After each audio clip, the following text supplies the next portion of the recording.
voterons durant cette session est un budget volontariste, ambitieux et soucieux tant de l'équilibre entre nos territoires que de justice sociale, que de développement équilibré de toute la Bretagne. Avec ce budget, nous poursuivons et nous amplifions les efforts en matière de formation des jeunes et des demandeurs d'emploi. D'ailleurs, les premiers résultats arrivent et les premières évaluations montrent que le taux de retour à l'emploi après les formations du plan 500 000 sont très encourageants.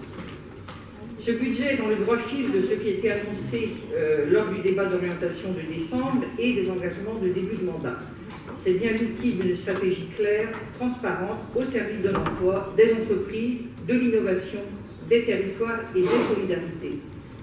C'est un budget qui poursuit le chantier de l'intégration de tous les territoires et une Bretagne plus forte, une région de Bretagne, devrais-je dire, car la Bretagne s'étend bien au-delà du périmètre de notre collectivité, comme tout le monde le sait. Je voudrais m'arrêter sur un fait. Une de nos deux oppositions régionales propose ce qu'elle appelle un contre-budget. Voilà une bonne nouvelle. À côté d'une opposition qui pérore, nous avons une opposition qui travaille, c'est bien et ça permet l'échange et le débat. Le mot contre-budget nous a semblé probablement un peu fort, car vous proposez de ne bouger que 2% du budget que nous proposons, 1,8% pour être exact. Nous sommes là dans l'homéopathie qui, il est vrai, fait souvent des miracles dans le domaine de la santé. C'est-à-dire que vous votez 98% de notre budget. J'aborde cela car au travers de votre document, on voit encore plus clairement les valeurs de la majorité régionale. Par exemple, notre souci de la concertation et de la co-construction avec la société bretonne. Ainsi, vous proposez, pour économiser ces 1,8% du budget, de supprimer, entre autres, les financements alloués au Conseil de développement pour leur fonctionnement.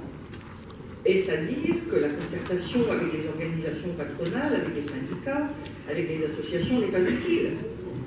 Il me semble pourtant que la cohésion de la société bretonne doit beaucoup à cette pratique constante de la concertation du local au régional. Et je crois même savoir que le Conseil de développement a quelque utilité dans les pays de Centre-Bretagne, du côté du Méné, n'est-ce pas, cher Mathieu? Il est vrai que ce budget primitif inscrit désormais le Conseil régional comme le premier investisseur public sur son territoire et en fait un acteur majeur dans le soutien à la croissance, à l'emploi et à la justice territoriale. L'actualité autour du rapport annuel de la Cour des comptes a ciblé l'abandon de l'écotaxe, qui était une idée de Sarkozy, comme l'exemple même du fiasco politique et environnemental et du gâchis politique. Que ne lit-on pas sur le sujet? Par ici, un gâchis patrimonial, économique, financier, industriel et social. Par ailleurs, mal conçu, ce projet d'écotaxe a été abandonné sous la pression des bonnets rouges, ce qui a coûté cher aux contribuables, etc., etc. 100 milliards d'euros, c'est la somme estimée des pertes de recettes pour l'État et les autres collectivités en raison de l'abandon de l'écotaxe selon la Cour des comptes. Les régionalistes que nous sommes, et d'autres ici sur ces bancs, ont participé aux manifestations des bonnets rouges pour soutenir les milliers de salariés, les centaines d'artisans et de commerçants et les centaines de maires de communes rurales qui étaient victimes collectives de la crise et du séisme économique et social dont nous peinons encore à nous remettre. Et nous dénonçons ce raccourci abusif qui fait peser sur les épaules des Bretons la responsabilité d'une fiscalité mal pensée et mal ficelée qui est devenue de fait une malédiction fiscale. Alors qu'une remise à plat pour plus de justice fiscale est toujours nécessaire. L'écotaxe poids lourd ne répondait pas à cette exigence, ni au principe d'une fiscalité écologique progressive, juste, différenciée et redistributive. Les députés bretons de gauche avaient obtenu un abattement de 50% sur l'écotaxe appliquée à la Bretagne en raison de sa péninsularité. La distance entre Audierne et Vitré équivaut à celle qui sépare Vitré de Paris. Mais ce n'était pas encore assez en réponse aux difficultés structurelles de la Bretagne, que sa situation géographique tient éloignée des grands axes de transport terrestre en Europe, dont les couloirs rhodaniens vers l'Italie et aquitains vers l'Espagne empruntent tous les deux le bassin parisien.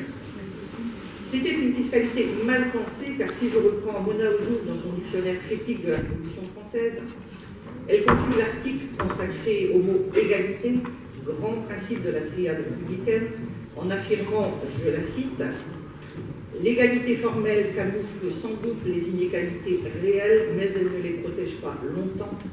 Elle met au contraire en évidence l'immense mensonge de la société par rapport aux principes sur lesquels elle s'appuie, et elle introduit dans la vie sociale un germe de bouleversement infini. Nous y sommes à vouloir appliquer partout et à tous les mêmes règles sans discrimination.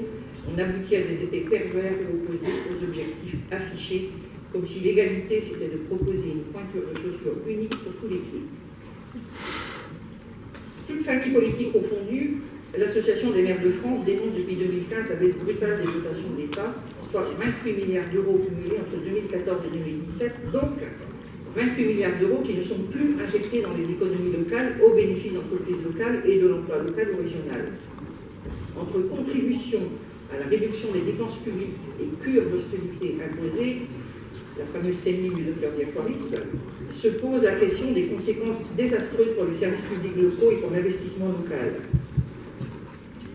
Tout se passe comme si la réduction du déficit était le seul objectif de la politique économique menée en France comme la plupart des pays européens. Son véritable sens ne peut être compris qu'en fonction d'un objectif, faire passer en force des réformes structurelles destinées à réduire drastiquement les dépenses publiques et le coût du travail pour relancer peut-être plus tard la compétitivité européenne dans la mondialisation.